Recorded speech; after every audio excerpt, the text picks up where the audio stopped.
திருச்சிற்றம்பலம். ஜெய் ராமகிருஷ்ணா.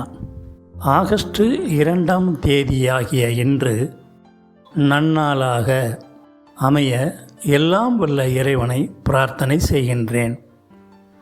தினம் ஓர் ஆன்மீக சிந்தனையில் இன்று நாம் காண இருக்கும் சிந்தனையின் தலைப்பு விசுவாசமான வேலைக்காரன்.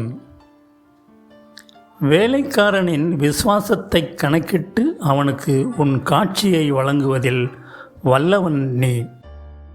விசுவாசமான வேலைக்காரன்.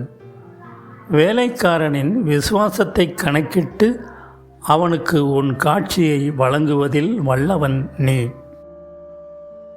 இறைவனால் நமக்கு அளிக்கப்பட்ட பணிகளை மிகவும் விசுவாசமாகவும் சிரத்தையுடனும் செய்ய இறைவன் ஆகா இவ்வளவு சிறப்பாக பணிபுரியும் இந்த வேலைக்காரனை நாம் பார்க்க வேண்டுமே என விரும்பி நமக்கு அவனை காட்டுவான்.